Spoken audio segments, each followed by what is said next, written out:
Live from the University of Alabama, I'm Megyn Kelly, host of the Megyn Kelly Show podcast on SiriusXM. I'm Eliana Johnson with the Washington Free Beacon. And I'm Elizabeth Vargas with News Nation, and we are live on News Nation and the CW. It is make or break time for the candidates on this stage right now, with the primary starting just weeks away. And we have a lot to cover over the next 2 hours. So let's begin with tonight's rules. Candidates will have 90 seconds to answer questions, 60 seconds to give a rebuttal at the moderator's discretion.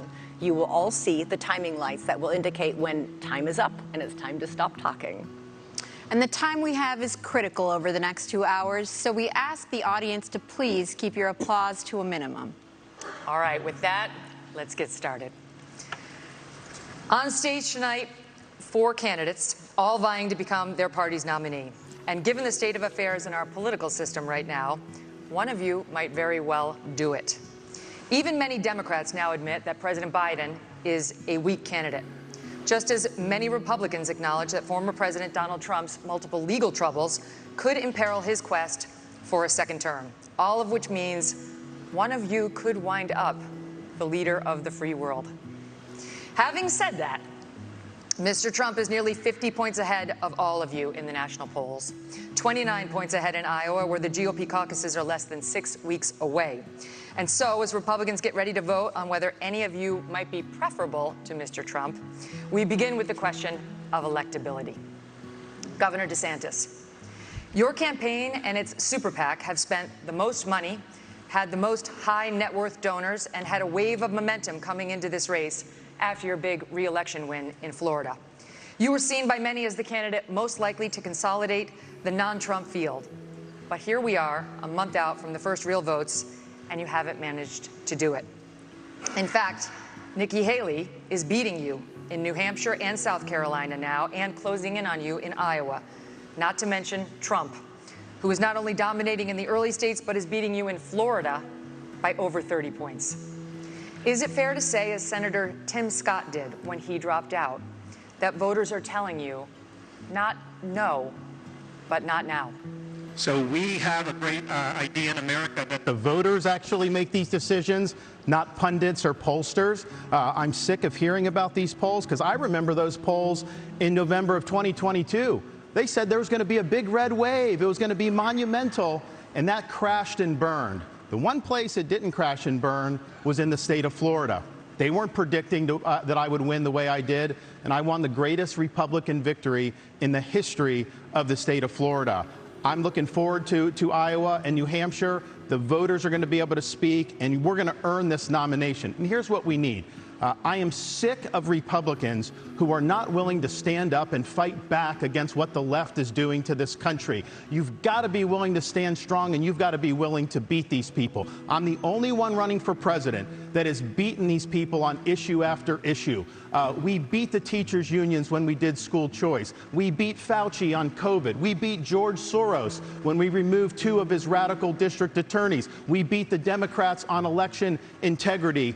I have delivered results. That's what we need for this country. And you have other candidates up here like Nikki Haley. She caves anytime the left comes after her, anytime the media comes after her. I did a bill in Florida to stop the gender mutilation of minors. It's child abuse and it's wrong. She opposes that bill. She thinks it's fine and the law shouldn't get involved with it. If you're not willing to stand up for the kids, if you're not willing to stand up and say that it is wrong to mutilate these kids, then you're not going to fight for the people back home. I will fight for you, and I will win for you. Ambassador Haley, you left government service in 2018 with just $100,000 in the bank. 5 years later, you're reportedly worth $8 million, thanks to lucrative corporate speeches and board memberships like you had with Boeing. Weeks ago, you met with Wall Street heavyweights, including leaders from JP Morgan, Goldman Sachs, and BlackRock. Several other billionaire investors are reportedly ready to endorse you, or recently have, all of which comes with expectations. Aren't you too tight with the banks and the billionaires to win over the GOP's working class base, which mostly wants to break the system, not elect someone beholden to it? Well, thank you. It's great to be here. You know, first I'll tell you, just to respond to Ron, he continues to lie about my record. I actually said his Don't Say Gay bill didn't go far enough because it only talked about gender until the 3rd grade. And I said it shouldn't be done at all, that's for parents to talk about. It shouldn't be talked about with schools. In reference to donors coming on board, look, we will take support from anybody we can take support from. But I have been a conservative fighter all my life. I was a Tea Party candidate when I became governor. We opposed every single corporate bailout we possibly could. We passed tort reform. We passed one of the toughest illegal immigration laws in the country. We passed pro-life bills. We moved in unemployment from 11% to 3%. We took on the unions, and we took on Obama when it came to the unions, the Syrian refugees, and everything in between. And so I've had a fight. And so as much as Ron says that, that's not true. But when it comes to these corporate people that want to suddenly support us, we'll take it. But I don't ask them what their policies are. They ask me what my policies are. And I tell them what it is. Sometimes they agree with me, sometimes they don't. Some don't like how tough I am on China. Some don't like the fact that I've signed pro-life bills. Some don't like the fact that I may oppose corporate bailouts. That doesn't matter. That's who I am. And that's why the most conservative grassroots group in the country, Americans for Prosperity, endorsed me last week. Well, because she didn't respond to the criticism. It wasn't about the Parents' Rights and Education bill. It was about prohibiting sex change operations on minors. They do puberty blockers. These are irreversible. Talk to Chloe Cole. She went through this. Now she's an adult. She's warning against it. She may never be able to have kids again. That is what Nikki Haley opposed. She said the law shouldn't get involved in that. And I just ask you, if you're somebody that's going to be the president of the United States and you can't stand up against child abuse, how are you going to be able to stand up for anything? That is the truth. We have it on video. I said that if you have to be 18 to get a tattoo, you should have to be 18 to have anything done to change your gender. You said the law should stay out of it. We're going to get to this in more detail later. Let's finish with electability, but trust me, we're coming back to this issue. Mr. Ramaswamy, for months, you campaigned as a unifier. Then you stood up at the first debate and attacked all of your competitors as bought and paid for. The second debate, you changed your tune, saying, these are good people on this stage, admitting you can come across as a bit of a know-it-all and rejecting the practice of personal insults. By debate number 3, you called Nikki Haley corrupt, accused Ron DeSantis of wearing high heels, and told Ambassador Haley she should keep a closer eye on her daughter. Can you see how this has led some to conclude you are not, in fact, a unifier, and to question your authenticity? Megyn, I think there's a time and place for everything. We need somebody in the White House who absolutely is going to be a fighter when it counts. And I did say that there were some good people on that stage in that third debate. Doug Burgum was on that stage at that time, and I'll say that jokingly. Ron DeSantis is a good person, too. I want to go back, though, to Nikki Haley's comment from earlier that she is somehow not responding to the will of these donors. Nikki, you were bankrupt when you left the UN. After you left the UN, you became a military contractor. You actually started joining service on the board of Boeing, whose back you scratched for a very long time, and then gave foreign multinational speeches like Hillary Clinton is, and now you're a multimillionaire. That math does not add up. It adds up to the fact that you are corrupt.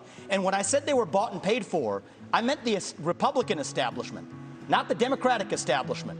Now you have Reid Hoffman, the person who's effectively George Soros Jr., funding lawsuits across this country against Donald Trump to keep him off the ballot, funding left-wing causes. We discovered this week that he is one of Nikki Haley's largest supporters. Larry Fink, the king of the woke industrial complex, the ESG movement, the CEO of BlackRock, the most powerful company in the world, now supporting Nikki Haley. And to say that doesn't affect her is false, because it's after that meeting later that day that she says that every American needs to be doxxed by having their ID, their government-issued ID, tied to what they say on the internet. So I think that this is far more corrupt than I even imagined when I entered politics. But I will say this. It is going to take a leader from the outside, with fresh legs, from the next generation to unite this country. Not the broken politicians who are puppets of the puppet masters, but the actual people in this country. Thomas Jefferson was 33 when he wrote the Declaration of Independence. I think it's going to take somebody whose best days in life are still ahead to see a country whose best days are ahead of itself. And I think I can reach that next generation better than anybody else in this race. Thank you. Response. Megan.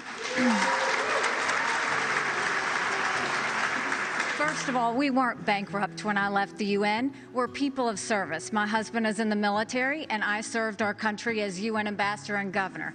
It may be bankrupt to him, but it certainly wasn't bankrupt to us. Secondly, I did serve on the board of Boeing. I did a lot of work with Boeing when I was governor. They were a great partner to me. I served for 10 months. And then when they decided after COVID that they wanted to go for a corporate bailout, I've never supported corporate bailout, so I respectfully stepped back and got off the board. I love Boeing. They build good commercial airplanes. They build airplanes for our Air Force. I am proud of them. They employ a lot of people in South Carolina.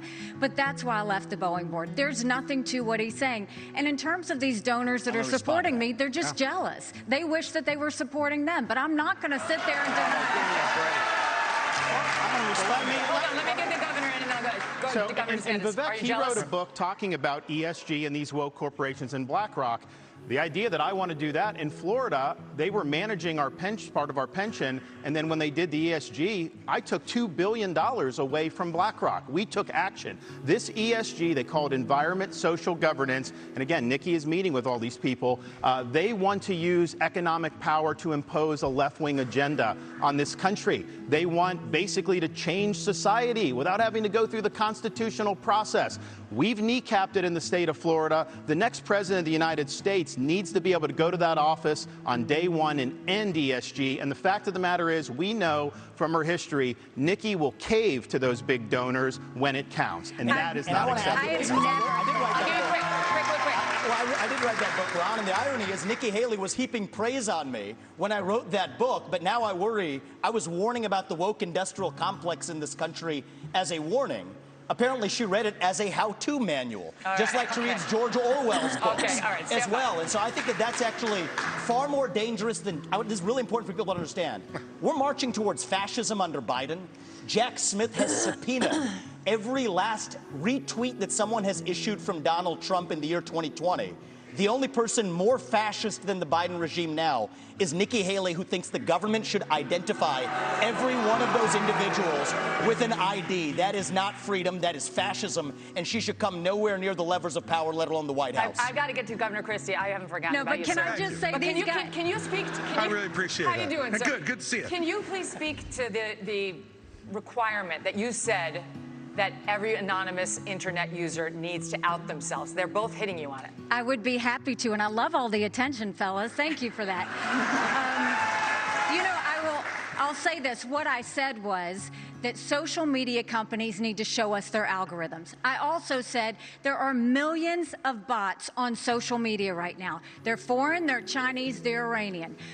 I will always fight for freedom of speech for Americans. We do not need freedom of speech for Russians and Iranians and Hamas. We need social media companies to go and fight back on all of these bots that are happening. That's what I said. As a mom, do I think that social media would be more civil if we went and had people's names next to that? Yes, I do think that, because I think we've got too much cyberbullying. I think we've got child pornography and all of those things.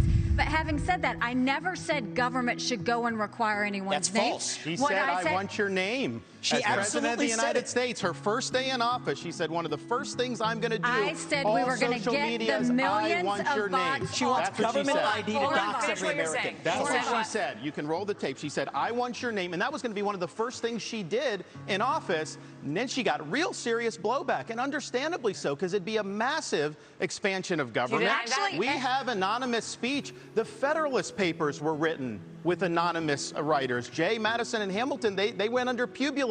It's something that's important, and especially given how conservatives have been attacked and they've lost jobs and they've been canceled. You know the regime would use that to weaponize that against our own people. It was a bad idea, and she should own up to it.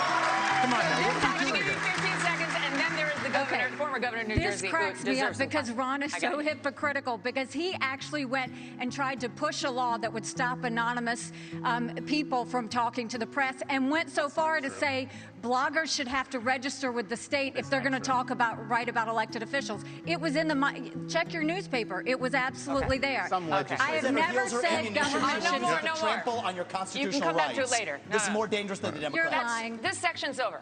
Okay. Governor Christie. Really? Just that I'm piece. usually not somebody who gets missed, but okay, let's go. What's happening? Okay, I got you. Listen, you endorsed Donald Trump in 2016 and 2020. You gave him an A for his first term. Since then, however, you've turned on him, calling him a liar, a loser, a con man, and someone who cannot win. You've even said that you got into this race just to stop President Trump. His approval rating with Republicans is currently at 81%. Yours is at 25%. Your best state is New Hampshire, and even there, 2/3 of GOP voters say they would be angry and disappointed if you won. Respectfully, Governor, you have not stopped Mr. Trump, and voters may wonder how you could possibly become the nominee of a party that does not appear to like you very much. Yeah, well, look, Megyn, it's often very difficult to be the only person on the stage who's telling the truth, and the only person who is taking on what needs to be taken on. I look at my watch now. We're 17 minutes into this debate, and except for your little speech in the beginning, we've had these three acting as if the race is between the four of us. The fifth guy, who doesn't have the guts to show up and stand here, he's the one who, as you just put it, is way ahead in the polls. And yet, I've got these three guys who are all seemingly to compete with, Voldemort, he who shall not be named. They don't want to talk about it. The fact is that when you go and you say the truth about somebody who is a dictator, a bully, who has taken shots at everybody, whether they've given him great service or not over time, who dares to disagree with him, then I understand why these three are timid to say anything about it. Maybe it's because they have future aspirations. Maybe those future aspirations are now, or maybe they're 4 years from now. But the fact of the matter is the truth needs to be told. And for us to go 17 minutes without discussing the guy who has all those gaudy numbers you talked about is ridiculous. I'm in this race because the truth needs to be spoken. He is unfit. This is a guy who just said this past week that he wants to use the Department of Justice to go after his enemies when he gets in there. I mean, the fact of the matter is, he is unfit to be president, and there is no bigger issue in this race, Megyn, than Donald Trump, and those numbers prove it. Governor Christie, we will be addressing that issue of Donald Trump in just a moment, but I'd like to first get to some questions on Israel. Governor DeSantis, tonight as we speak, the war is back on in Gaza. Israeli tanks are on the move and have surrounded the home of the leader of Hamas. 8 Americans have been held hostage in the tunnels beneath Gaza for 60 days now. American troops and warships in the Middle East are under attack. How far would you go as president to secure the release of those 8 American hostages? And would it include sending American forces into combat? We have to look out for our people. When there are hostages, Commander-in-Chief, you have to do whatever you can to get them done. But the overall issue with this is this administration is trying to hobble Israel from being able to defend itself.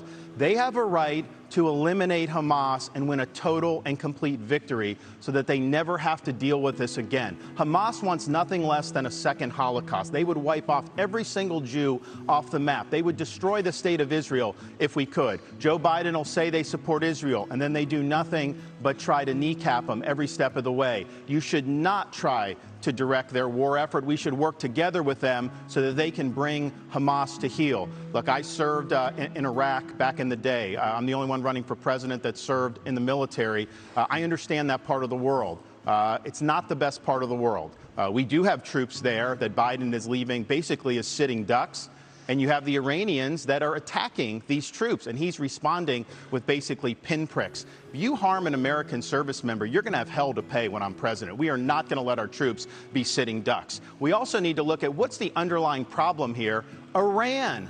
Biden is doing nothing to bring Iran to account. You got to turn the screws on them. Don't let them have any oil revenue. The money they get, they send to Hamas, they send to Hezbollah, and they foment jihad throughout the Middle East. So Biden has empowered Iran just like he's empowered other adversaries.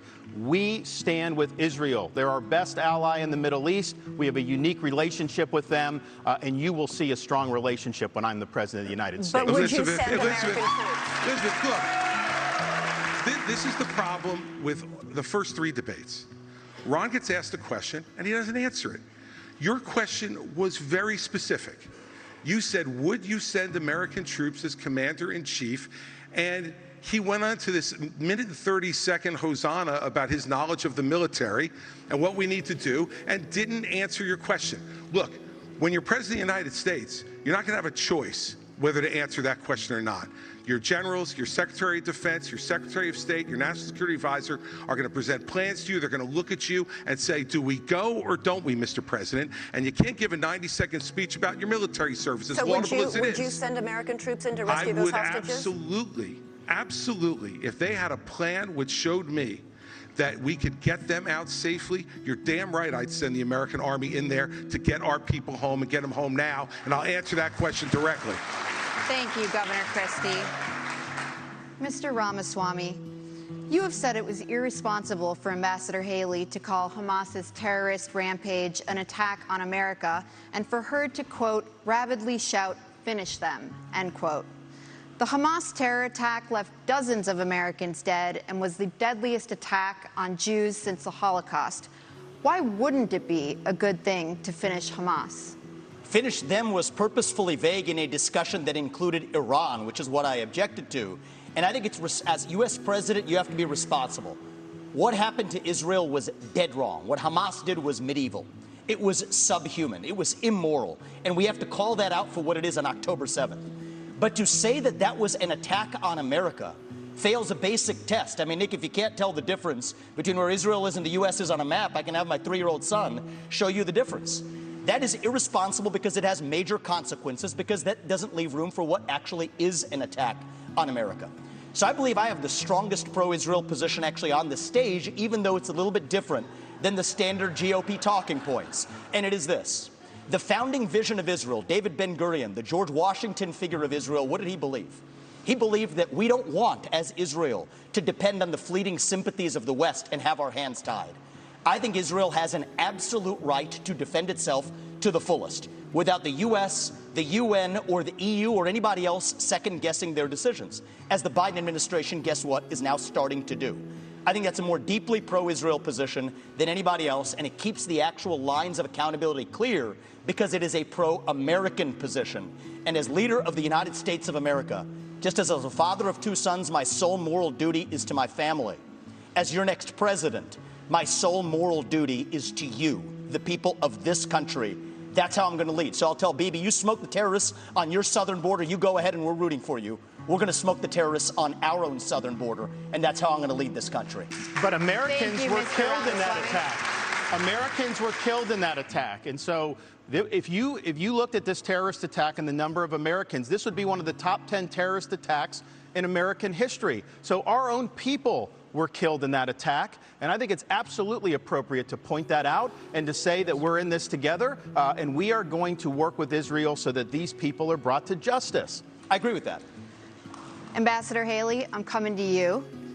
Iran is on the threshold of becoming a nuclear state. The Wall Street Journal reported that Iranian military leaders gave the green light for Hamas's attack on Israel. You said in last month's debate that, by contrast to the Biden administration's approach to Iran, you would, quote, punch them once and punch them hard. Were you saying that it's time to bomb Iran? No, I was not saying it's time to bomb Iran, but I will tell you, I dealt with Iran every day when I was at the United Nations, and they only respond to strength. What they don't respond to is when you weaken the sanctions like they did on Iran that allowed China to send them billions to fill their proxies. What they don't respond to is when you give $6 billion for 5 hostages. That only makes them want more hostages. What they don't respond to is when they do 140 strikes on our men and women in Syria and Iraq, and we do nothing but just some small shots back. You've got to punch them, you've got to punch them hard, and let them know that. That's the only way they're going to respond. So the way you do that is you go after their infrastructure in Syria and Iraq where they're hitting our soldiers. That's what you do, and then that's when they'll back off. The problem is you have to see that all of these are related. If you look at the fact Russia was losing that war with Ukraine. Putin had hit rock bottom. They had raised the draft age to 65. He was getting drones and missiles, drones from Iran, missiles from North Korea. And so what happened? When he hit rock bottom, all of a sudden, his other friend, Iran, Hamas goes and invades Israel and butchers those people on Putin's birthday. There is no one happier right now than Putin, because all of the attention America had on Ukraine suddenly went to Israel. And that's what they were hoping is going to happen. We need to make sure that we have full clarity that there is a reason, again, that Taiwanese want to help Ukrainians, because they know if Ukraine wins, China won't invade Taiwan. There's a reason the Ukrainians want to help Israelis, because they know that if Iran wins, Russia wins. These are all connected. But what wins all of that is a strong America, not a weak America. And that's what Joe Biden's given us. I want to say one thing about the tie to Ukraine, if I may. So foreign policy experience is not the same as foreign policy wisdom. I want everybody at home to know that I was the first person to say we need a reasonable peace deal in Ukraine. Now a lot of the neocons are quietly coming along to that position, with the exceptions of Nikki Haley and Joe Biden, who still support this, what I believe is pointless war in Ukraine. And I think those with foreign policy experience, one thing that Joe Biden and Nikki Haley have in common is that neither of them could even state for you 3 provinces in eastern Ukraine that they want to send our troops to actually fight for. Look at that. This is what I want people to understand. These people have, I mean, she has no idea what the hell the names of those provinces are, but she wants to send our sons and daughters and our troops and our military equipment to go fight it. So reject this myth that they've been selling you, that somebody had a cup of coffee stint at the UN and then makes $8 million after, has real foreign policy experience. It takes an outsider to see this through. Look at the blank expression. She doesn't know the names of the provinces that she wants to actually fight for. And there's her puppet masters right there, the donors right there that are playing her like the puppet masters. Hold on. Let me just say something here. You know, his reasonable peace deal in Ukraine, he made it clear. Give them all the land they've already stolen, promise Putin you'll never put Ukraine in Russia, and then trust Putin not to have a relationship with China. Let me tell you something. That's no reasonable. That's not my deal. That's not my deal. Yes, it's exactly what you said. You do this at every debate. I'll tell you exactly what it is. Don't interrupt me. I didn't interrupt you. Okay? You say this. You do this. You do this at every debate. You go out on the stump and you say something. All of us see it on video. We confront you on the debate stage. You say you didn't say it, and then you back away. And I want to say what? Exactly what I said, Chris. I'm not done yet. Well, this now is look. This is nonsense. This man is spewing. This man is spewing nonsense. Let me tell you something. This is the fourth debate. The fourth debate that you would be voted in the first 20 minutes as the most obnoxious blowhard in America. So shut up for a little while. I'm going to respond to that. Chris, your version of... We're going to let you respond to that. We're going to let you respond to that. Let him finish. I want to say something else. We're now 25 minutes into this debate, and he has insulted Nikki Haley's basic intelligence, not her positions, her basic intelligence. She doesn't know regions. She wouldn't be able to find something on a map that his 3-year-old could find. Look, if you want to disagree on issues, that's fine. And Nikki and I disagree on some issues. But I'll tell you this, I've known her for 12 years, which is longer than he's even started to vote in a Republican primary. And while we disagree about some issues and we disagree about who should be president of the United States, what we don't disagree on is this is a smart, accomplished woman, and you should stop insulting her. So I'm going to take this several times over. So first of all, I think we just learned something from Christie. We learned 3 things. We learned 3 things right there. First of all, Christie also doesn't know what provinces in eastern Ukraine he actually wants us to fight for. Chris, your version of foreign policy experience was closing a bridge from New Jersey to New York. Yeah. So do everybody a favor, just walk yourself off that stage, enjoy a nice meal, and get the hell out of this race. Let me tell you. When it comes to Nikki, I think if you're going to actually send your sons and daughters to go die in somebody else's war, you better, excuse me, Chris, I'm speaking, and I'm not done yet. I haven't heard a time when you aren't and we're going to be speaking. done. So listen up to this, is if these people want to send your sons and daughters to go die in Ukraine, they've been arguing for it for a year. $200 billion of our taxpayer money sent over. Neither of them could even name for you the provinces that they actually want to protect. And this is the people who have been touting their so-called foreign policy experience. It is intellectual fraud. These people are lying to you, the same people who told you about weapons and mass destruction in Iraq. To justify that invasion, didn't know the first thing about it, yet they sent thousands of our sons and daughters to go die. The same people who told you the same in Afghanistan, where the Taliban is still in charge 20 years later. $7 trillion of our national debt due to these toxic neocons. You can put lipstick on a Dick Cheney, it is still a fascist neocon. Thank you, you Mr. gotta see that Ramaswamy. today. Thank you, Mr. It's Dick Ramaswamy. Cheney all over again in this party. Thank you, Mr. Ramaswamy. 15 seconds. Name the provinces. Neither of you could even name the first thing about Eastern countries. I think we've had enough of this. And Crimea. Think about that. Let me just. It's actually Crimea is the wrong answer. All right. The floor is Christie's. All right. Let me just say this. You know, this is the kind of thing where he talks about experience. You know, I was the U.S. attorney in New Jersey when the terrorist attacks were launched against the United States in 2001. I brought the first two cases in this country against terrorists who tried to attack us again. And I know about the threat of terrorism and bullying in this country and around the world. And at that time, he was learning about the provinces in Ukraine, sitting with his smart-ass mouth at Harvard. That's what was going on.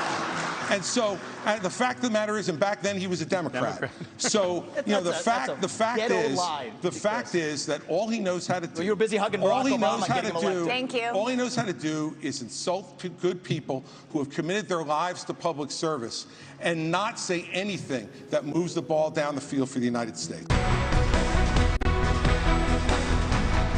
Welcome back to the Republican primary debate live on News Nation from Tuscaloosa, Alabama. We are now going to go to the crisis on the southern border. Polls show immigration and the crisis are among the most pressing issues for Republican voters right now, both the issue of migrants crossing illegally into our country and the separate issue of fentanyl being smuggled in mostly through legal ports of entry. All year, News Nation has been at the border documenting the crisis. In 2023 alone, Border Patrol encountered a record 2.4 million migrants. All four of you have talked tough. The question now is, how realistic is the talk? So, Governor DeSantis, I'd like to start with you. You have pledged to send the military to the southern border on day one of your administration with orders to shoot, quote, stone cold dead anyone illegally entering with a backpack that you believe contains fentanyl. Critics have called this a shoot first, ask questions later policy that would amount to extrajudicial killing. You are a former military lawyer. Why do you think this idea of yours would be legal? The drug cartels are invading our country, and they are killing our citizens by the tens of thousands every year. We had a situation in Florida. There was an 18-month-old baby that was crawling on the floor of an Airbnb rental. There was fentanyl residue on the carpet, and the baby died. Is this acceptable in this country? I know the elites in D.C., they don't care. They don't care that fentanyl's ravaging your community. They don't care that illegal aliens are ravaging our community and overwhelming our community. The commander-in-chief not only has a right, you have a responsibility to fight back against these people. And does that mean shooting first? It means you're going to categorize them as foreign terrorist organizations, and we will identify just like we would anywhere. When I was in Iraq, the Al-Qaeda wasn't wearing a uniform.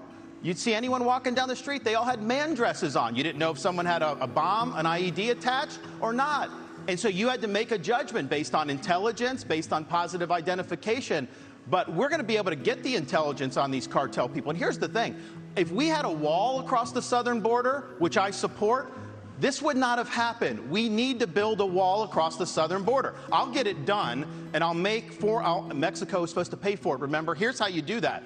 I'm going to have fees on remittances from foreign workers when they send the money back to foreign countries. We're going to tax it, and we're going to build a wall with that. So, yes, you should have had that. But we don't have it. I'm going to build it. But we have to lean in on this problem. I am not going to sit there and allow mothers to lose more kids because of fentanyl overdose. I am not going to sit there and let sex trafficking go unabated or human trafficking go unabated. There's going to be a new sheriff in town, and these drug cartels better buckle up. Ambassador Haley, you have pledged to catch and deport all migrants who are here in this country illegally, but then you said in Londonderry, New Hampshire last month that you will not deport those who are working and paying taxes rather than feeding off the system. Which is it? So first of all, what I said is all of the 7 or 8 million illegals that have come under Biden's watch absolutely have to go back. We have to stop the incentive of what's bringing them over here in the first place. Biden just gave temporary protective status to 500,000 Venezuelans. That's 500,000 Social Security cards. That's 500,000 driver's licenses. And I know from my time at the United Nations, the first thing they do is pick up the phone and said, we came over, come on over. And that's what sends more. You have to go and deport these people so they know it can't happen again. For those that have been here longer than that, we've got to start seeing who is it, how long have they been here, have they been vetted, have they paid taxes, have they been working, and figure out who else is out there. But what I know is my parents came here legally. They put in the time, they put in the price. They are offended by those that are coming illegally. We can't let them skip the line. But when you talk about fentanyl like you did before, let's look at something else. Yes, I think we should send special operations over and take out the cartels.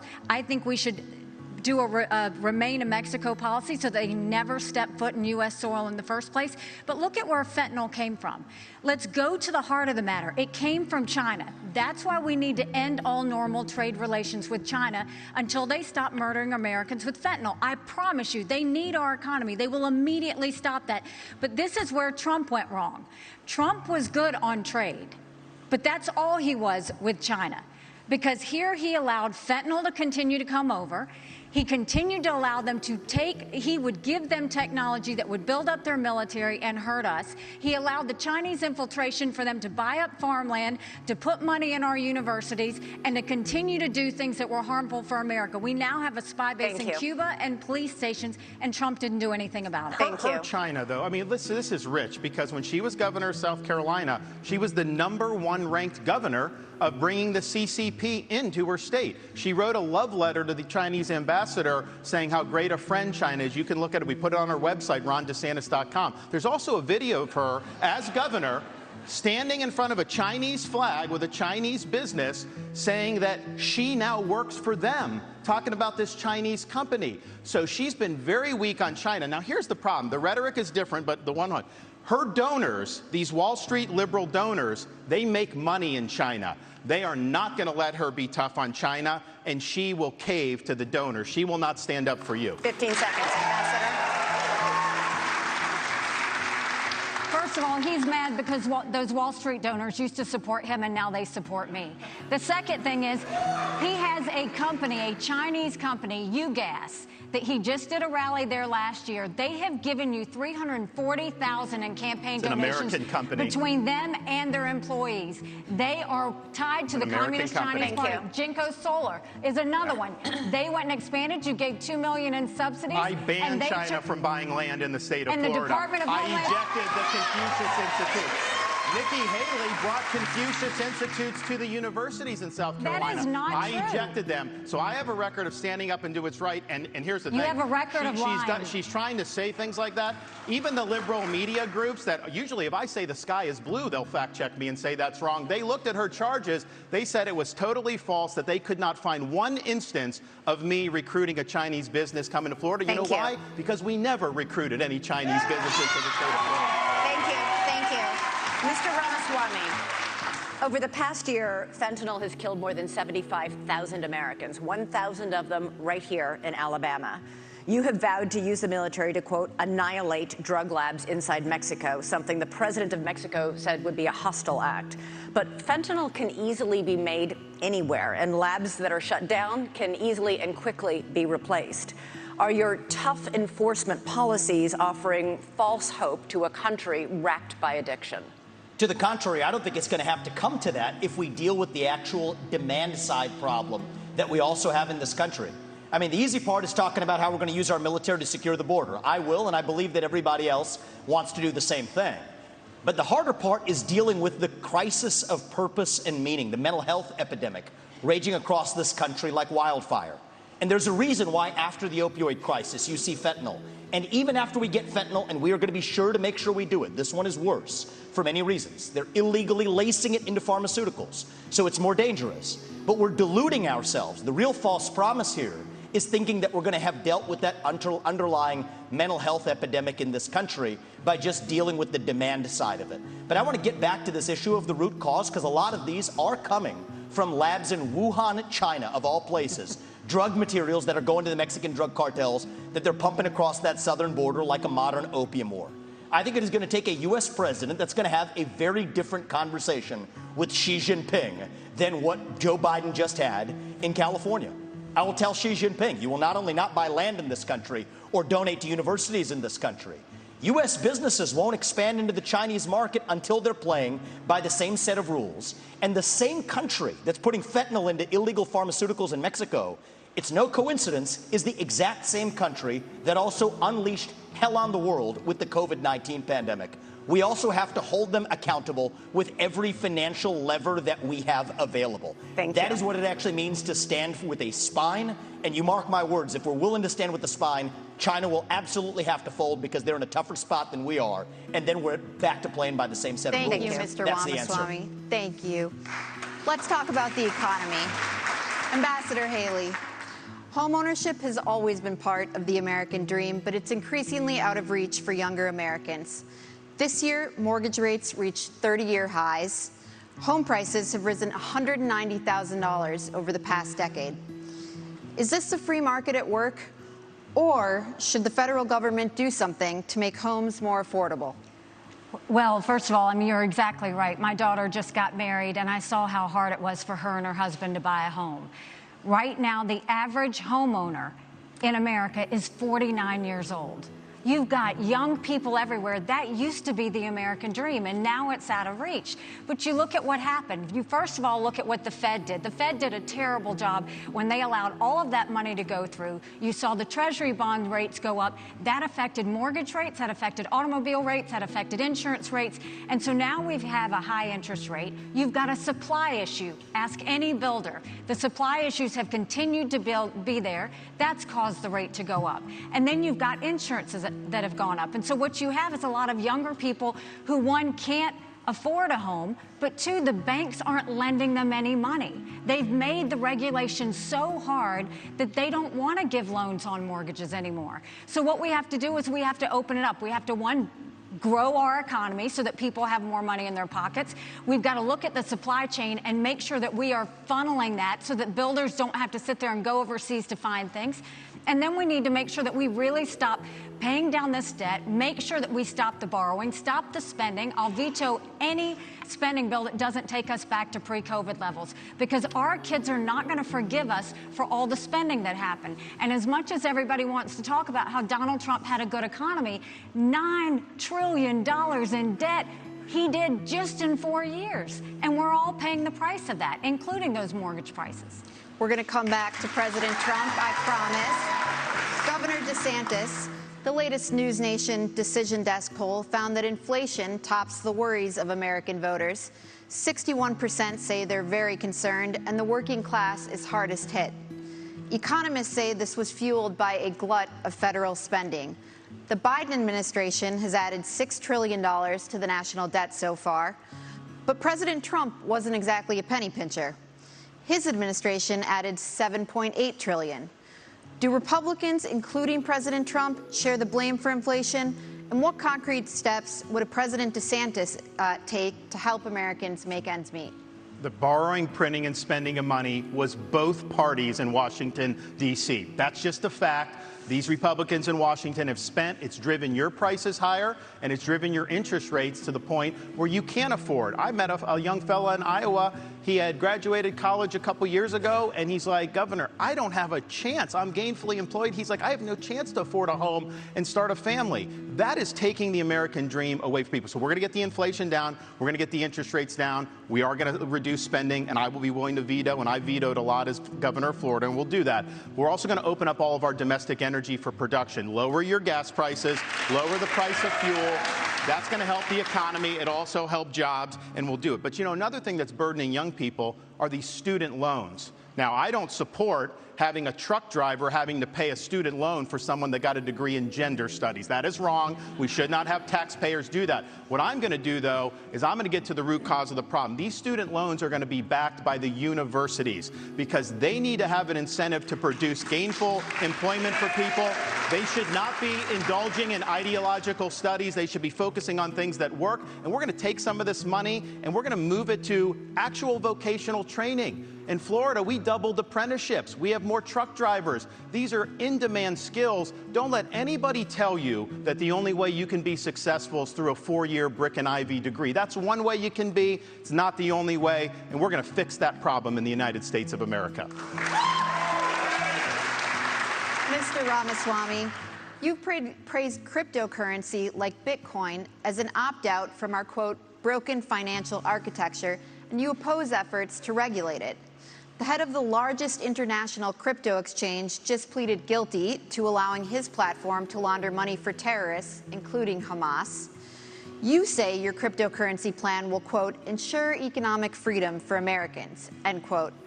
Won't it also ensure economic freedom for fraudsters, criminals, and terrorists? Look, fraudsters, criminals, and terrorists have been defrauding people for a long time. Our regulations need to catch up with the current moment. The fact that SBF was able to do what he did at FTX shows that whatever they have as the current framework isn't working. And I think it is nothing short of embarrassing that Gary Gensler, the current leader of the SEC, in front of Congress, could not even say whether Ethereum counted as a regulated security or not. And so I think that this is just another example of the administrative state gone too far. Here's the dirty little secret in American politics today.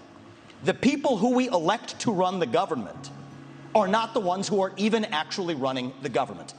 It is the bureaucrats in those 3-letter agencies that are writing regulations that Congress never gave them the authority to write. And the good news is a U.S. president can absolutely fix that. That takes a U.S. president with a spine. So what I've said is in my administration, by the end of year 1, we will have a 75% reduction in the number of federal bureaucrats. We will shut down government agencies that should not exist. We will rescind any regulation that fails the test of West Virginia versus EPA, which is the most important Supreme Court case of our lifetime, that said if Congress didn't delegate that to an administrative agency, then it's unconstitutional. These are seismic changes. These are big changes that the next president can deliver without asking Congress for permission or for forgiveness. And I want people to understand that distinction, because people have been sold myths by politicians for a long time saying, I'm going to work with Congress to do this or that. Much of what you've heard on the stage from the other politicians fit that description. They need Congress. The things that I'm promising you, this is what the leader of the executive branch gets to do under Article 2 of the Constitution. Thank you, sir. Cut down the bureaucracy. Well, that's how we Thank you, grow our sir. economy and put the Federal Reserve in its place. This is part of the crypto discussion. No. 90% Mr. headcount Ramaswamy, reduction at the Fed. You're out of time. 15 seconds, Governor DeSantis. So one of the dangers that we're going to face, Biden wants, is a central bank digital currency. They want to get rid of cash, crypto. They want to force you to do that. They'll take away your privacy. They will absolutely regulate your purchases. On day 1 as president, we take the idea of central bank digital currency and we throw it in the trash can. It'll be dead on arrival. I agree with that. Gotta get a break. Gotta get a break. I have a whole second hour to get to. It's exciting. And when we come back, we got a big subject. Huge, you might even say. Donald Trump. Stay tuned.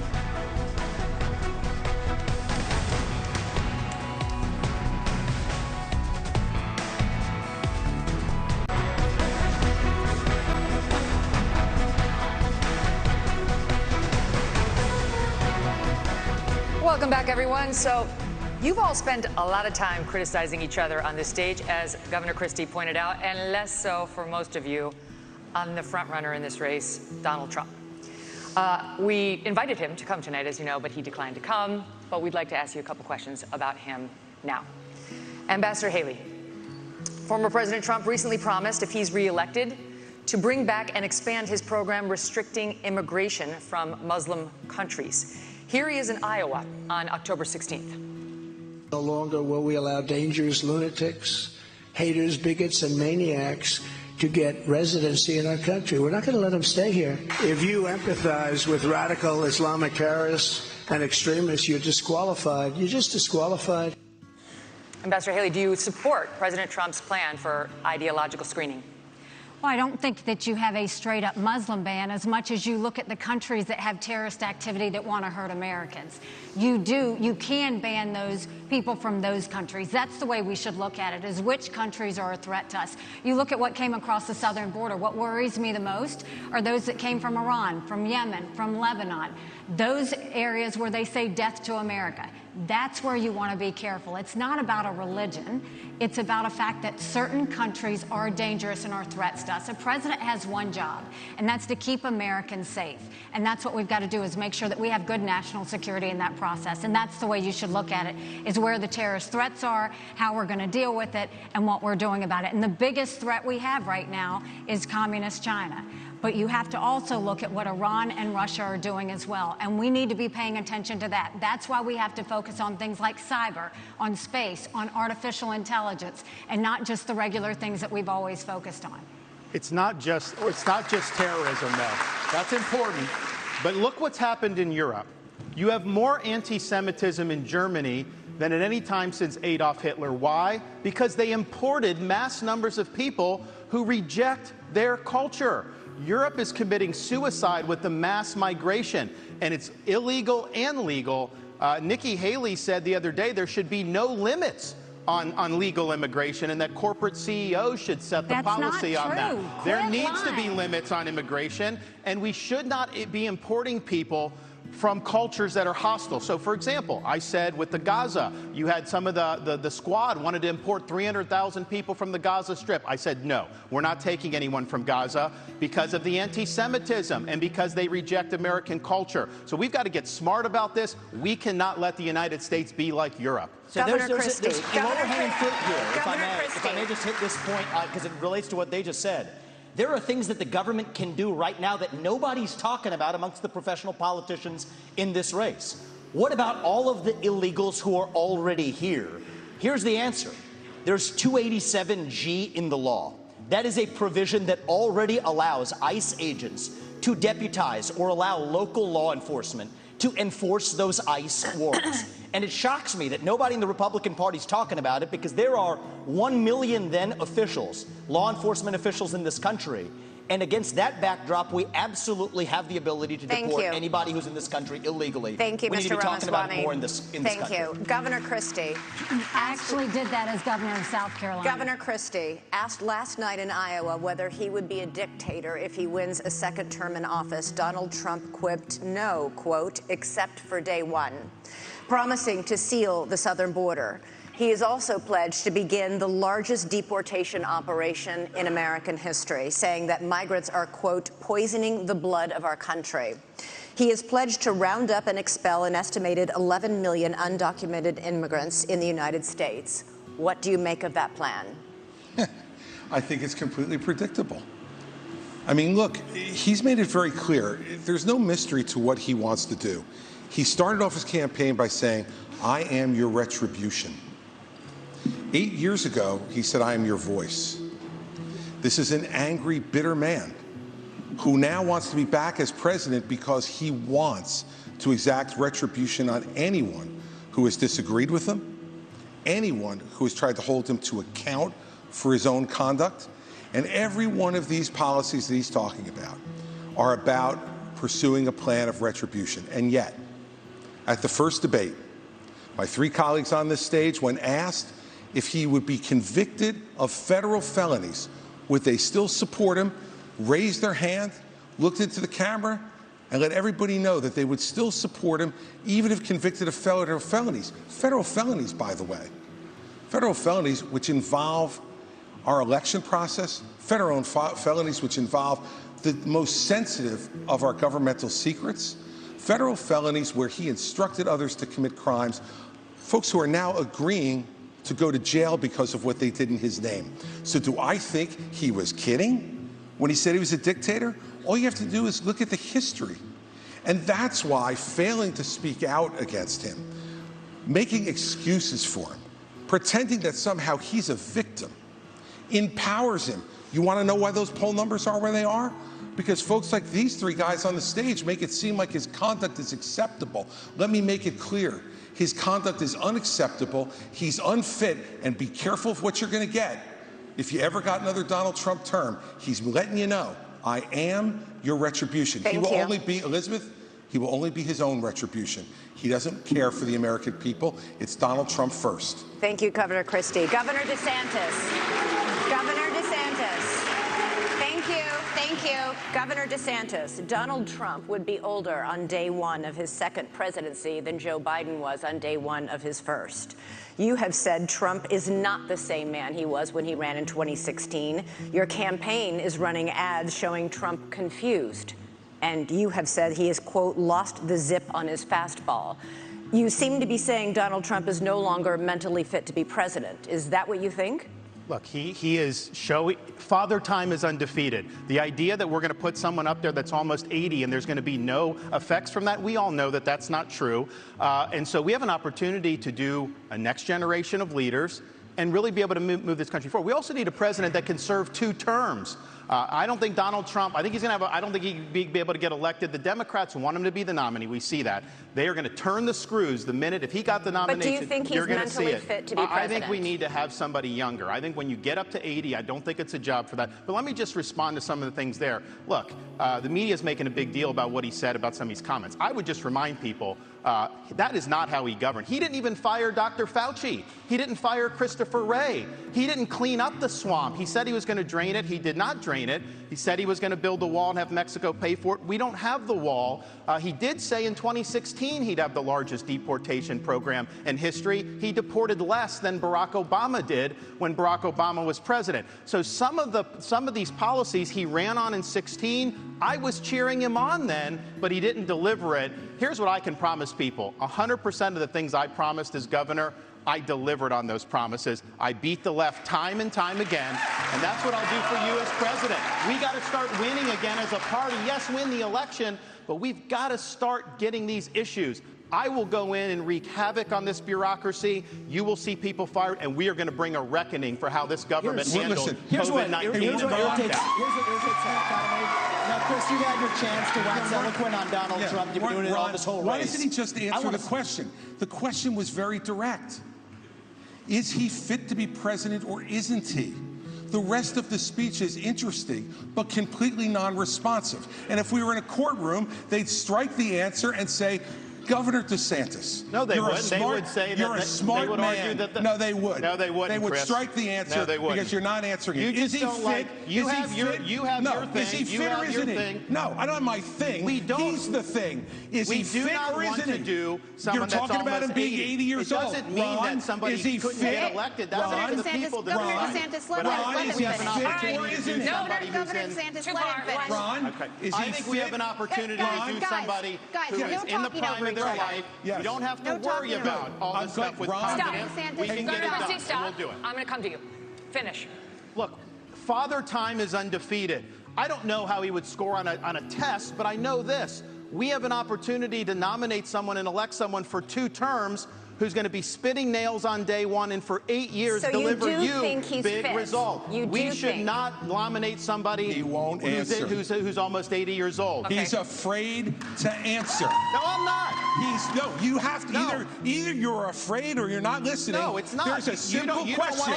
Is he fit? Nobody can hear this. No one can hear you. They can't hear you. You finish and then you get it back. All right. Look, I'm a simple guy. Okay, I hear the question, and I answer it. Is he fit or isn't he? I'll concede you're fit, Ron. You're a new generation. You're 44 years old. I wish I was still 44 years old, okay? 45. So, well, congratulations. I'd still take 45. Is he fit or isn't he? And this is the problem with my 3 colleagues. They're afraid to offend. And let me tell you something. If you're afraid to offend Donald Trump, then what are you going to do when you sit across from President Xi, you sit across from the Ayatollah, you sit across from Putin? You have to be willing to offend with the truth. Okay. And answer the question. Fit or unfit? Okay, listen. Fit or unfit? I promised Ron DeSantis a minute and not a full minute. I've got a second. It is not about You can weigh in offending. and then we're moving It's on. about pointing out, do you want to elect somebody who will be older than Biden was when he went in 2021? I don't think he's as bad as Biden was at all, but I do think that over a 4-year period, it is not a job for somebody that's pushing 80. We need somebody that's younger. We need somebody that's going to be able to go in there and clean house on day one and do it for 2 terms. And I'll be able to Here's do my that. issue with all 3 of my other colleagues on this debate stage, is all 3 of them have been licking Donald Trump's boots for years for money and endorsements. Ron DeSantis, you've been a great governor, but you would have never been one without actually begging Donald Trump for that endorsement. And you attacked him in your book a year ago. Same thing with Christie as a lobbyist, begging them for COVID money for his special interests in New Jersey, prepping him for the debates last time around. These people are now Monday morning quarterbacking some decision he made. I think the real enemy is not Donald Trump. It's not even Joe Biden. It is the deep state that at least Donald Trump attempted to take on. And if you want somebody who's going to speak truth to power, then vote for somebody who's going to speak the truth to you. Why am I the only person on the stage, at least, who can say that January 6th now does look like it was an inside job? That the government lied to us for 20 years about Saudi Arabia's involvement in 9/11? That the Great Replacement theory is not some grand right-wing conspiracy theory, but a basic statement of the Democratic Party's platform. That the 2020 election was indeed stolen by big tech. That the 2016 election, the one that Trump won for sure, was also one that was stolen from him by the national security establishment that actually put up the Trump-Russia collusion hoax that they knew was false. There's a reason why I'm the only person on the stage who can say these things. That's what it's going to take, not people who were licking his boots one time and now Monday morning quarterbacking him and criticizing him when it's convenient. Governor Christie. You do not favor a ban on trans medical treatments for minors, saying it's a parental rights issue. The surgeries done on minors involve cutting off body parts at a time when these kids cannot even legally smoke a cigarette. Kids who go from puberty blockers to cross-sex hormones are at a much greater likelihood of winding up sterile. How is it that you think a parent should be able to okay these surgeries, never mind the sterilization of a child? And aren't you way too out of step on this issue to be the Republican nominee? No, I'm not. Because Republicans believe in less government, not more. In less involvement with government, not more in government involvement in people's lives. And you know what, Megan? I trust parents. And we're out there saying that we should empower parents in education. We should empower parents to make more decisions about where their kids go to school. I agree.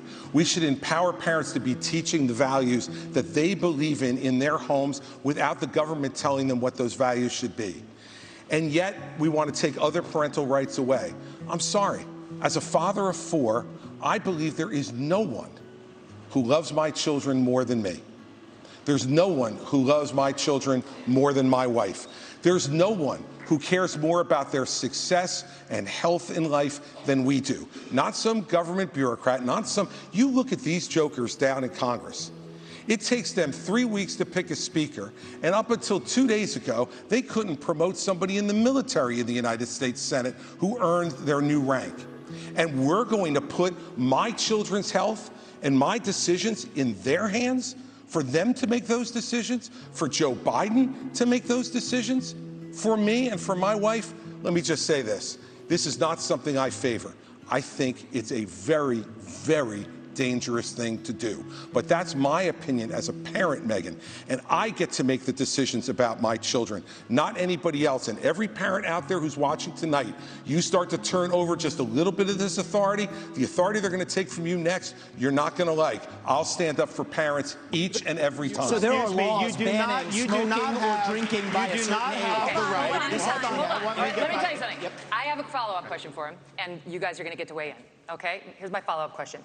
You talk about parental rights. Let's talk about them. When you were governor in 2017, you signed a law that required new guidelines for schools dealing with transgender students. Those guidelines required schools to accept a child's preferred gender identity, even if the minor's parents objected. Not true. And it said that there is no duty for schools to notify parents if their son or daughter changes their gender identity, allowing this serious issue to remain a secret between the school and a child. How is any of that pro-parental rights? By the way, that's simply not true. You're doing what you accuse me of, Chris. It is absolutely true. That's simply not true. That's simply not true. That law was put into effect in 2018 and regulated in 2018 after I was out of office, the guidelines. Megan. No, we did not, Megan. We did not issue those guidelines, and you're wrong about that. Simply wrong. I have stood up each and every time. So I think if this is one issue that's disqualifying, it's this one. I stood up every single time for parents to be able to make the decisions for their minor children. But parents... Every single time, parents should make those decisions. And by the way, you know what? Every once in a while, parents are going to make decisions that we disagree with. But the minute you start to take those rights away from parents, you don't know that slippery slope, what rights are going to be taken away next, and what's going to be forced on you. As a parent, you do not have the right to abuse your kids. This is cutting off their genitals. This is mutilating these minors. These are irreversible procedures, and this is something that other countries in Europe, like Sweden, once they started doing it, they saw it did incalculable damage. They've shut it down. I signed legislation in Florida banning the mutilation of minors because it is wrong. We cannot allow this to happen in this country. And I know Chris disagrees with me, and I think he has an honest position. Nikki disagrees with me. She opposes the bill that we did to ban that. She said the law shouldn't get involved with it. You said the law shouldn't get involved with it. She also, though, I think, and this flows from what she did as governor of South Carolina, they had a bill to try to say that men shouldn't go into girls' bathrooms. And she killed that bill, and she bragged that she killed that bill. Even to this day, she bragged that. I don't think men should be going into little girls' bathrooms. I think it's wrong, and I think we have every right to protect them from that. I am going to come to you. I promise 10 seconds. Go quickly. I think the North Star here is transgenderism is a mental health disorder. We don't let you smoke a cigarette by the age of 18. We don't let you have an addictive drink of alcohol by the age of 21. And I just challenge Ron DeSantis to go one step further and support what I think is clearly within the authority to do, using federal funds just like Reagan did in '84 for the Highway Act that said the minimum drinking age needs to be 21. We can do the same thing when it comes to banning genital mutilation or chemical castration. Okay. I know Ron's been unclear about that on the federal Haley. level. I'm crystal clear. That's where I stand. Got it. That's a mental health disorder. That's where we need to be at. Go ahead. So first of all, Ron has continued to lie because he's losing. No, it's not a lie. You are lying. You said it on tape. So first of all, I will say that when I was governor, 10 years ago, when the bathroom situation came up, we had maybe a handful of kids that were dealing with an issue. And I said, we don't need to bring government into this, but boys go into boys' bathrooms, girls go into girls' bathrooms, and if anyone else has an issue, they use a private bathroom. Now, 10 years later, we see that this issue has exploded. And this shows how hypocritical Ron continues to be. When he was running for governor and they asked him about that, he said he didn't think bathroom bills were a good use of his time. You can go look that up. I signed a bathroom bill in Florida, so that's obviously not true. So the idea that you would say that I was against that. You didn't. You killed it. I signed it. I stood up for little girls. You didn't do it. And there was this going on. I was actually just in South Carolina. Some of the legislators told me at the time there were boys going into the girls. That's the whole reason why they did it. No. And so they say when she does that explanation that doesn't hold water. And this is the upstate of South Carolina. Ron, I signed the bill. I protected the girls. Do you know South Carolinians? She did not do it. Do you know South Carolinians? Because South Carolinians, no.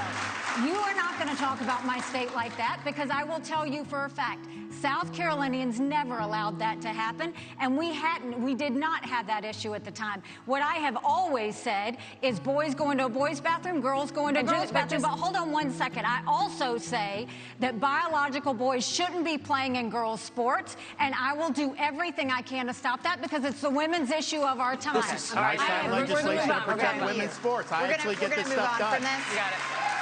Thank you, guys. We're going to move on. Mr. Ramaswamy, when discussing your Hindu faith in September, you seemed to take a shot at Ambassador Haley, who is also Indian American and who converted to Christianity as an adult. You said, an easy thing for me to do, being a politician, is to shorten my name, profess to be a Christian, and then run. Make Vivek Vicky or whatever, end quote. Are you questioning Nikki Haley's Christian convictions? And why has your campaign made a point of referring to Ambassador Haley by her given first name, Nimarata, even though she has gone by Nikki for her whole life? Well, my whole deal is if Nikki Haley, of all people, should know how to pronounce my name correctly, the rest of the news media can learn it. My deal is I'll call her Nikki when she can say my own name right. That's our little fun side bet there. Here's what I will say is deeper. I don't question her faith, but I question her authenticity. And I think that's deeper here. We were just talking about the trans issue. This is a symptom of a deeper cancer in American life, identity politics. This new religion that says your race, your gender, and your sexuality are your identity. It is anti-American. It is meritocratic. It's anti-meritocratic, and it is dividing this country to a breaking point. And I've spoken about this to the left. My books are all about this. I've preached this to the left, but it's even worse when Republicans try to play the same game. We're talking about that trans issue. And Nikki Haley's campaign launch video sounded like a woke Dylan Mulvaney Bud Light ad talking about how she would kick in heels. At the first debate, she said that only a woman can get this job done. That's what she said. After the third debate, when I criticized Ronna McDaniel after 5 failed years of leadership of this party and criticized Nikki for her corrupt foreign dealings as a military contractor, she said that I have a woman problem. Nikki, I don't have a woman problem. You have a corruption problem. And I think that that's what people need to know. Nikki is corrupt. This is a woman who will send your kids to die so she can buy a bigger house. This is the problem. Using identity politics more effectively than Kamala Harris is a form of intellectual fraud. And it actually needs to end. There's our donor puppet masters wielding their puppet right up here tonight. This is how this game is played. The puppet masters put up their puppet, and I reject the use of identity politics in this party. It has been a cancer coming from the left, and I'm sick and tired of the double standards the people of this country are too. Having 2 X chromosomes does not immunize you from criticism. Thank you, sir. Thank you. Governor Haley, would you like to respond? No. It's not worth my time to respond to him. You have been using identity politics at every step. She knows it's true, and that's why she's actually hiding from it. Sir, we're not going to give you a response to the question that was to you. Okay, we got to move on to this. Now, by arrangement with the Republican National Committee, we've got 2 questions for you about the Justice Department and our election system. Here's Tom Fitton with Judicial Watch. Governor Christie, this one's for you. President Trump and many of his supporters claim federal law enforcement agencies have abused his civil rights for the last 8 years by, among other things, spying on him and now prosecuting him while having treated Hillary Clinton and Joe Biden with kid gloves. A recent Gallup poll shows that Americans think more highly of the U.S. Postal Service than they do the FBI or Justice Department. What would you do as president to restore the faith of the American people in these agencies? Well, first off, I'm the only person on this stage who's actually done a job in the Department of Justice. I was the U.S. Attorney in New Jersey in the 5th largest office in this country, appointed by President Bush on September 10th, 2001. And it was an extraordinary time in this country to be on the front lines of fighting the greatest attack against our country since Pearl Harbor. And I'm proud of the 7 years I spent in the Justice Department. And one of the reasons I am is because I had an Attorney General when I came in named John Ashcroft. And John Ashcroft stood up and told each and every one of us our job was to do one thing, to make sure justice was done every day, regardless of partisanship, regardless of gender or race or any other consideration. And that's what we did for 7 years. And at a time when our country was at its greatest moment of danger in the last 40 years, we did exactly that, and there was not another domestic terrorist attack on this soil. So what I would do as president, having had that experience, and the only one who's had that experience, is to pick an attorney general who will absolutely do the same thing that John Ashcroft did, to pick U.S. attorneys who will only care about making sure that justice is done without regard to any other consideration but the facts that are presented and whether someone is guilty beyond a reasonable doubt and the government can prove it. We have had attorneys general like Eric Holder and Loretta Lynch and Jeff Sessions, and now our current attorney general, who have not met that standard. And the only way you restore people's faith in the justice system is to put someone like that in charge of the Justice Department, and then as president, to get the hell out of the way on anything that involves criminal investigations. If a president's involved in trying to do something and put their thumb on the scale, as Donald Trump says he will do, that makes people much less likely to believe our justice system can be fair. Thank you. Thank you. Governor DeSantis, this next one's for you. Back to Tom Fitton. Many Republicans are concerned about the legitimacy of elections. A federal judge just ruled that Pennsylvania must count undated mail-in ballots, and unlike Alabama, many states still don't require any identification to vote. What should states do now to increase election integrity and voter confidence for the 2024 election? Well, Tom, thanks for the question. Thanks for what you guys do at Judicial Watch. It's really, really important. There's a lot of corruption in this government. You guys are doing a great job. What you should do for election integrity is do what we did in Florida. 20 years ago, Florida and elections was a joke. Everybody would laugh at it.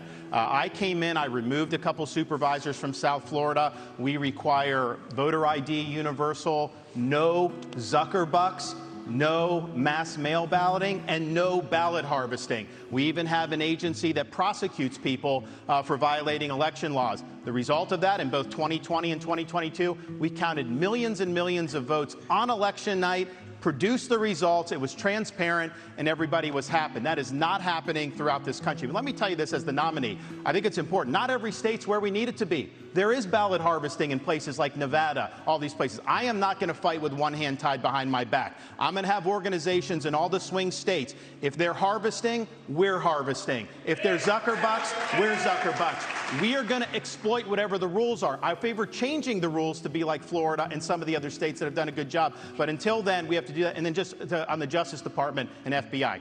I mean, I remember being, in Iraq working with FBI on the ground and being, and then I was a special assistant.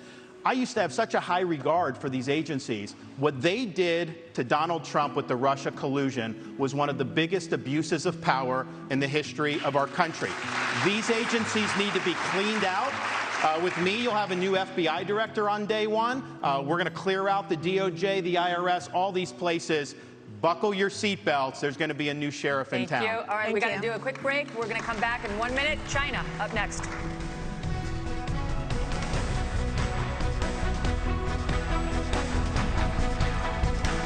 Welcome back to the final GOP presidential primary debate of 2023. We're going to talk about our college campuses. Starting with you, Ambassador Haley. House Republicans yesterday hauled elite university presidents up to Capitol Hill to answer for the displays of anti-Semitism on college campuses. These leaders, including the president of Harvard, were asked whether calling for the genocide of the Jews would violate school policies against harassment and intimidation. All of them said it would depend on the context, including whether that speech veers into conduct. How do you think these schools and the rest of society should balance the imperative of free speech against the need to prevent radical activists from harassing and intimidating others? It was disgusting to see what happened. You know, if this had been the KKK that was doing protests on those campuses, every one of those college presidents would have been up in arms. This is just as bad. The idea that they would go and allow that kind of pro-Hamas protest or agree with the genocide of Jews and try and say that they needed context on that, there is no context to that. This is what we need to do to deal with it. First of all, we have got to get foreign money out of our universities. You've got Arab money, you've got Chinese money, you've got others. We need to go to every university and say, you either take foreign money or you take American money, but the days of taking both are over. The second thing we need to do is Biden made a mistake not including anti-Zionism in the definition of anti-Semitism. If you don't think that Israel has a right to exist, that is anti-Semitic. We will change the definition so that every government, every school has to acknowledge the definition for what it is. The third thing is we really do need to ban TikTok once and for all. And let me tell you why. For every 30 minutes that someone watches TikTok every day, they become 17% more anti-Semitic, more pro-Hamas based on doing that. We now know that 50% of adults 18 to 25 think that Hamas was warranted in what they did with Israel. that's a problem. When campuses also don't go and protect when they have these rallies and you've got students that are scared, we need to go to these universities and say, if you're not going to protect these students, if you're not going to acknowledge anti-Semitism, we'll take your tax-exempt status away. That'll fix it, and that'll take care of it for good. Staying with you, Ambassador Haley.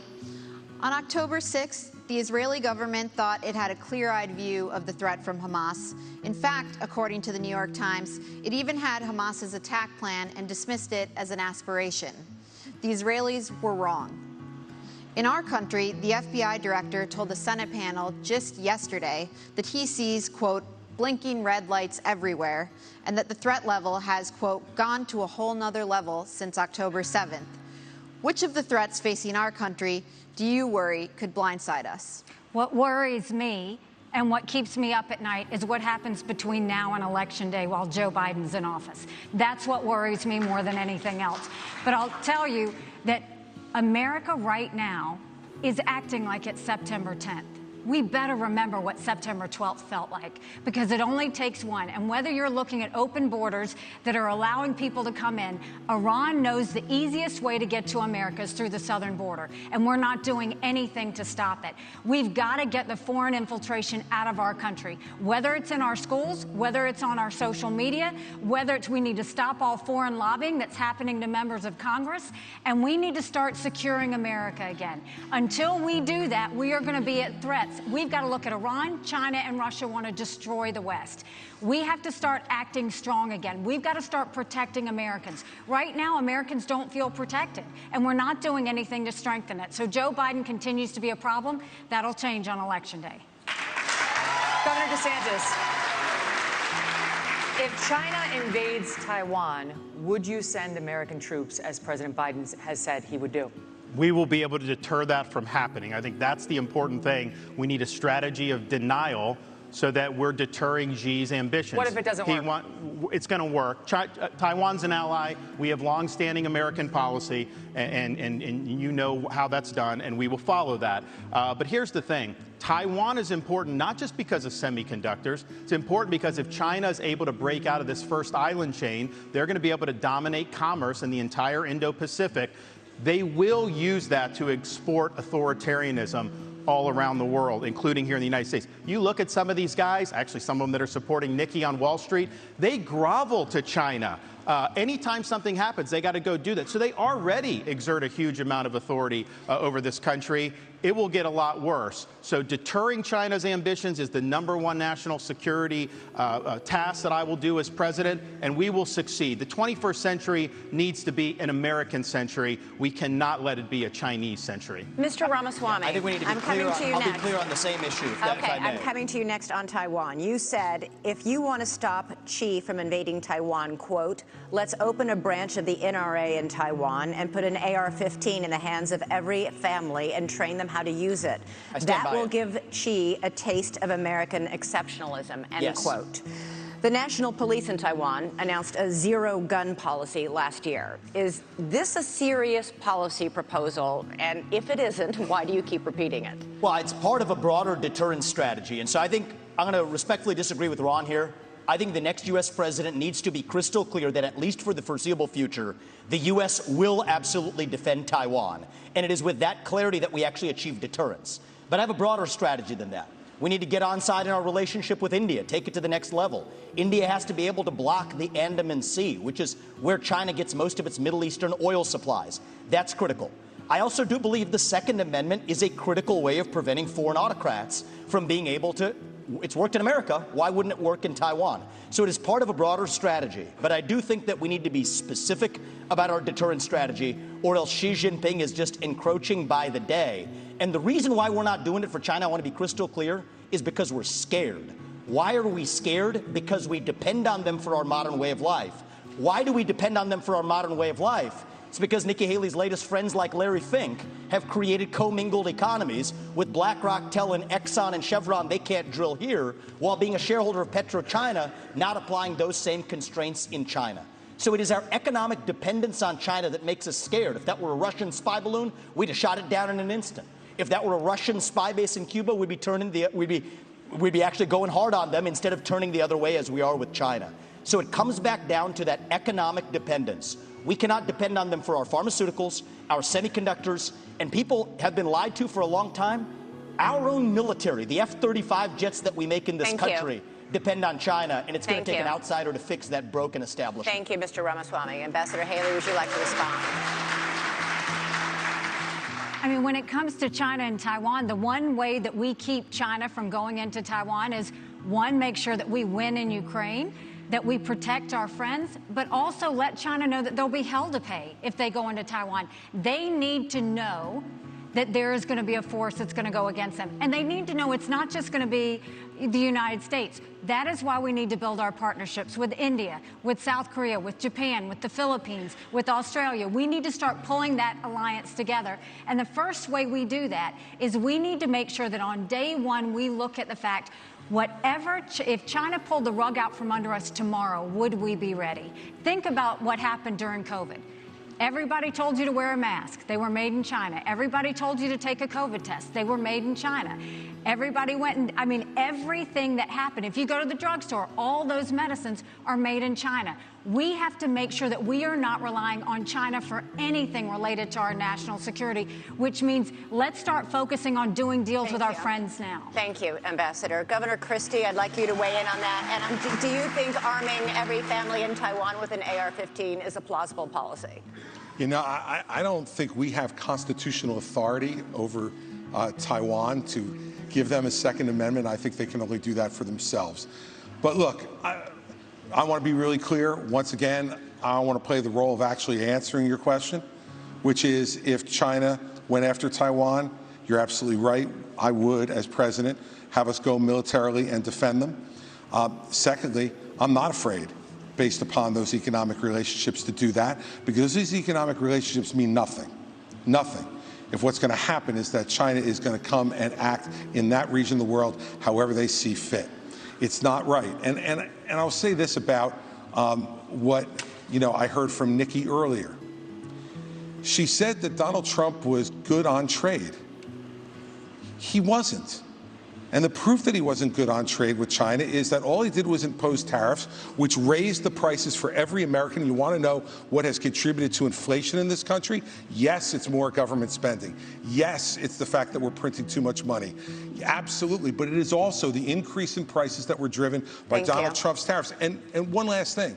You can't say he was good on trade because he didn't change one Chinese policy in the process. He failed on it. Thank you, Governor Christie. Governor DeSantis, switching subjects here. For 15 years, Republicans have been burned by politicians' promises to repeal Obamacare. Trump repeatedly promised to replace it with, quote, something terrific, but failed to propose anything. You're now promising something better, but Florida has more uninsured people than almost any other state. Why should Americans trust you more than any other Republicans who've disappointed them on this issue? Well, I think we have millions of Americans who do not have access to affordable health care. And it's not just getting some type of card and Medicaid, because a lot of times they don't even get access to doctors. Do you actually get access to care?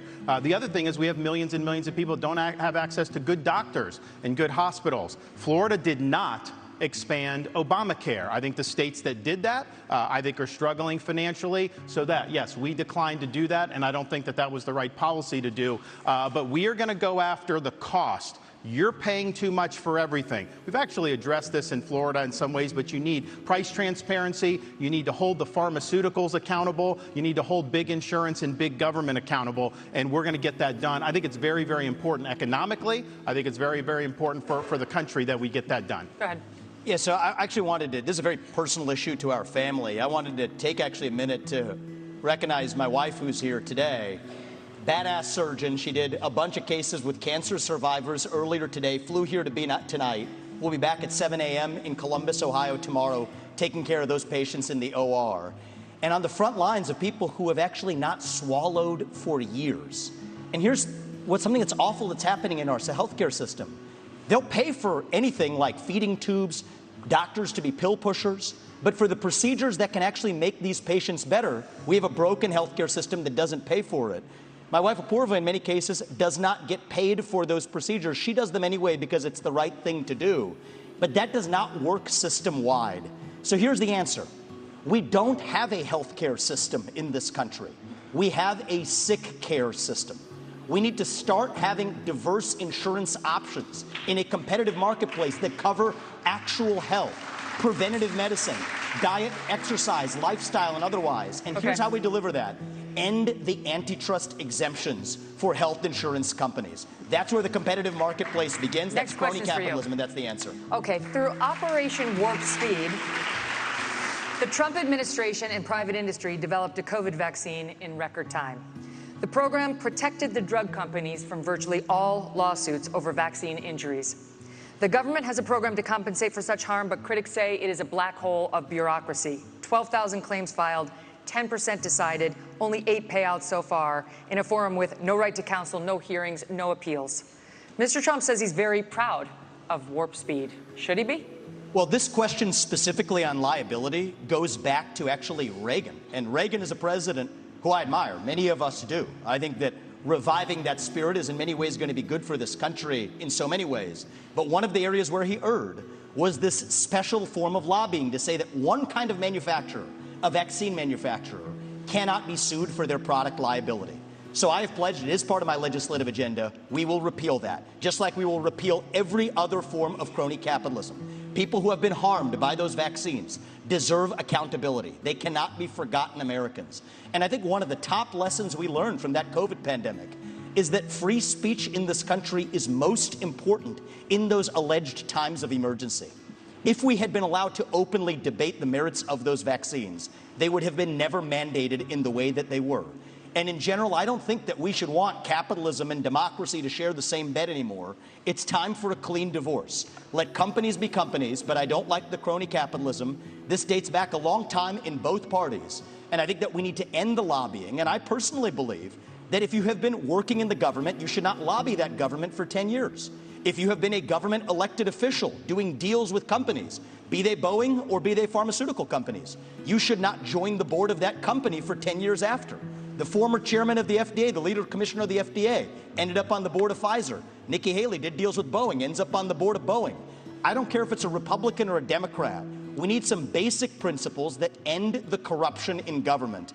That's how we got the health insurance exemptions. That's how we got the pharmaceutical product liability exemptions. Thank you. We end the corruption. We need a reckoning for what this government did during COVID-19. That includes the mRNA shots. They put it out. It was experimental. People wanted it. Then the government started trying to mandate it, to say you don't have a right to put food on your table if you don't take an mRNA shot that was under emergency use. They tried to take nurses away. Now, in Florida, we blocked that. We provided protections for everybody so that they wouldn't lose their job. You also have the FDA approving an mRNA shot for 6-month-old babies. There was no data to support that.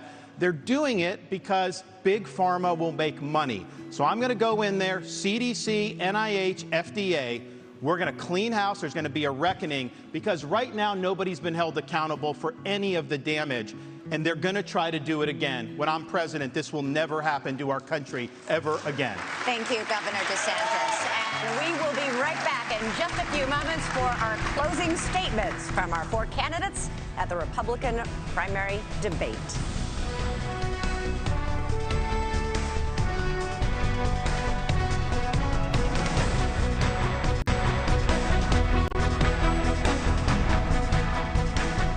Welcome back to the News Nation Republican primary debate here in Tuscaloosa, Alabama. We're going to do one final question before closing statements, and we want to get you all in, so we're going to give you 45 seconds for this last one. Governor Christie, we're going to start with you. Which former president would you draw inspiration from for your own presidency, and why? I would draw inspiration from Ronald Reagan.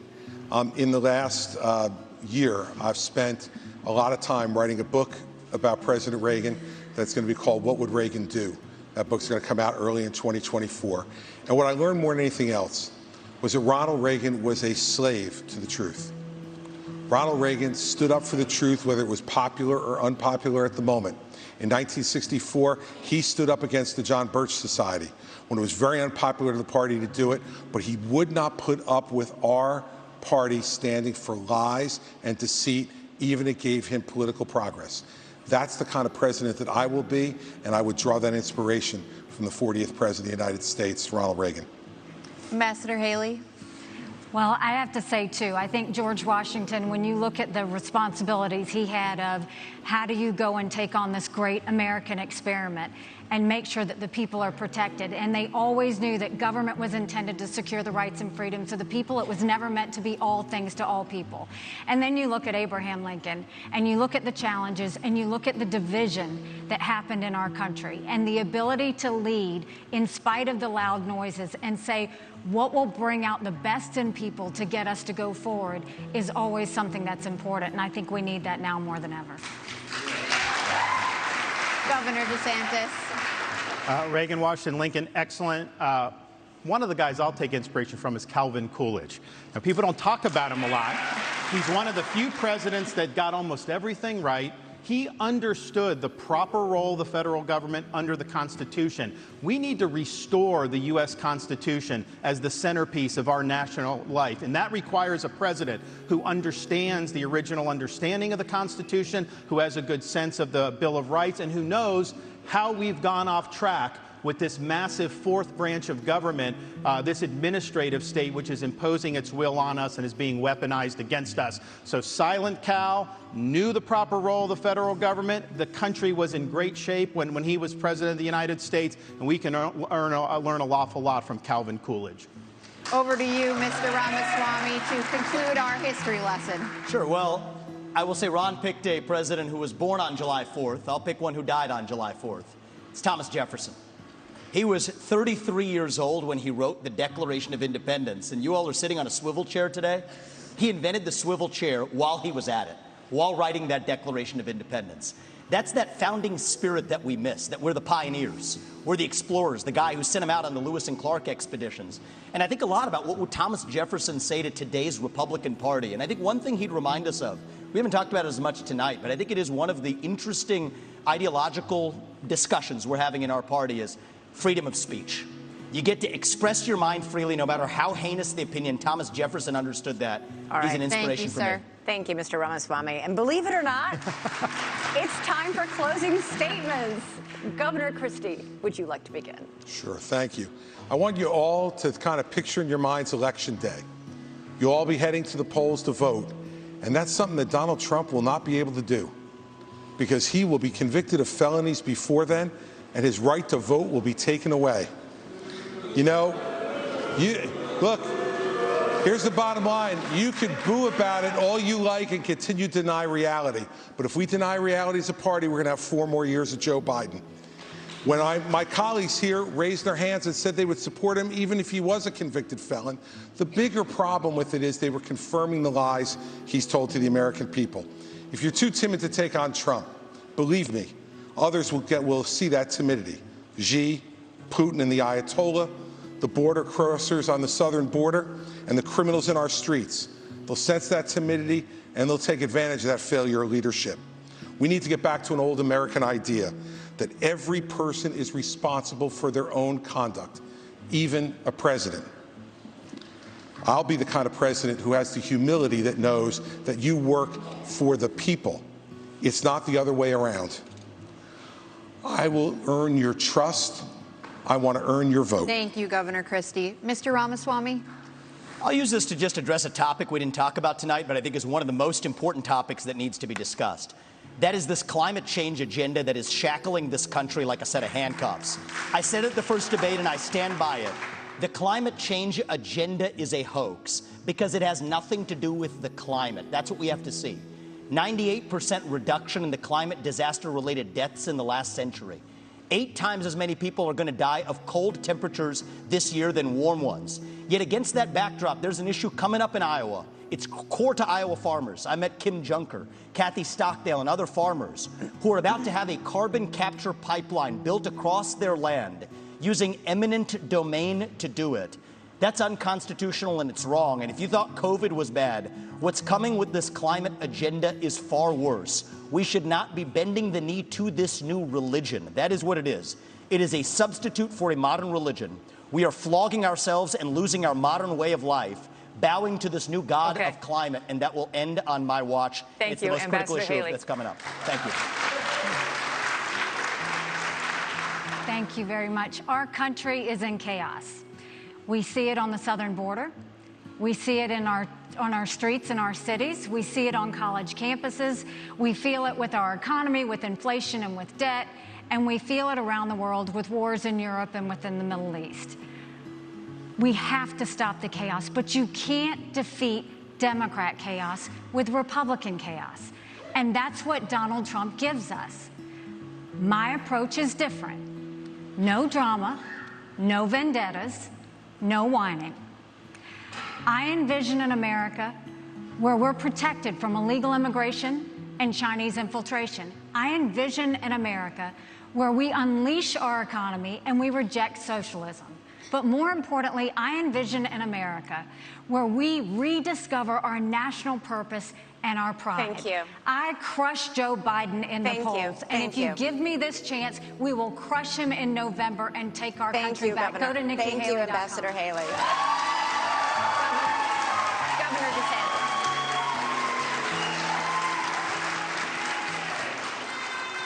We are in jeopardy of being the first generation of Americans to leave to our kids and grandkids an America less prosperous and less free than the one we inherited. I refuse to sit idly by and let that happen. But we got to have people that are going to be willing to fight the people that are doing this to us. You can't be these establishment Republicans that just cave at the first sign of opposition. I'll fight for you. We also need to win again as a party. Yes, win the election, which we've struggled to do, but also win on these big issues. And nobody has defeated these people more than what I have done in the state of Florida on issue after issue. We have won, and we have won big, and that's what we'll do for you. We also need leadership.